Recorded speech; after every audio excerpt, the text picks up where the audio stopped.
তারেক রহমানের সফর নিয়ে আরো জানাতে গাজীপুর থেকে যুক্ত হচ্ছেন আমাদের সহকর্মী মাহমুদুল হাসান। যুক্ত হচ্ছে তার সঙ্গে। মাহমুদুল, তারেক রহমানের সফর ঘিরে নেতাকর্মীদের মাঝে আপনি কেমন প্রতিক্রিয়া দেখছেন, কি বলছেন তারা?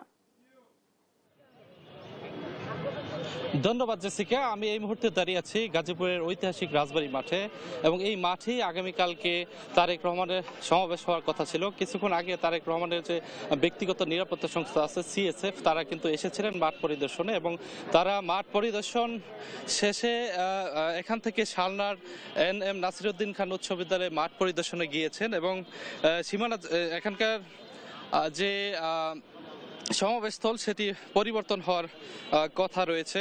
একটু যদি বলি, দীর্ঘ 20 বছর 9 মাস 28 দিন পর তারেক রহমান গাজীপুরে আসছেন এবং এটিকে ঘিরে কিন্তু গাজীপুরে এক ধরনের উৎসবের আমেজ বিরাজ করছে। যানজট নিরসনে নেতাকর্মীদের আসার জন্য নির্দিষ্ট রোড ম্যাপ ঠিক করে দেওয়া হয়েছে।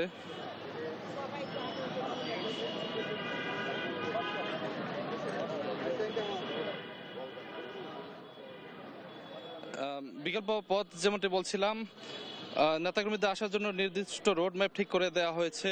গাজীপুর মেট্রোপলিটন পুলিশের পক্ষ থেকে জানানো হয়েছে সমাবেশকে ঘিরে নিরাপত্তা ব্যবস্থা জোরদার করা হয়েছে। সদর থানায় ওসি যেমনটি জানিয়েছেন, সাদা পোশাকে গোয়েন্দা নজরদারির পাশাপাশি গুরুত্বপূর্ণ পয়েন্টগুলোতে অতিরিক্ত পুলিশ মোতায়েন থাকবে।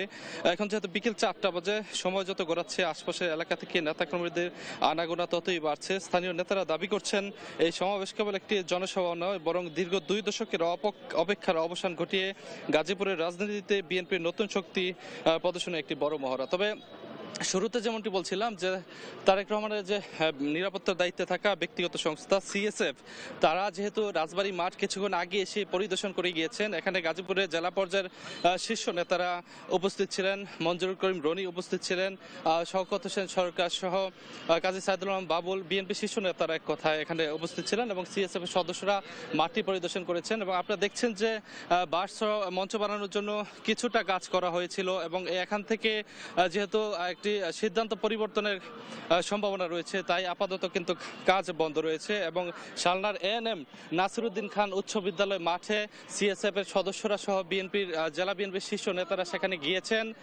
গিয়েছেন এবং সেখানে পরিদর্শন শেষে জানা যাবে আসলে সমাবেশ স্থল কোনটা নির্ধারিত হয়।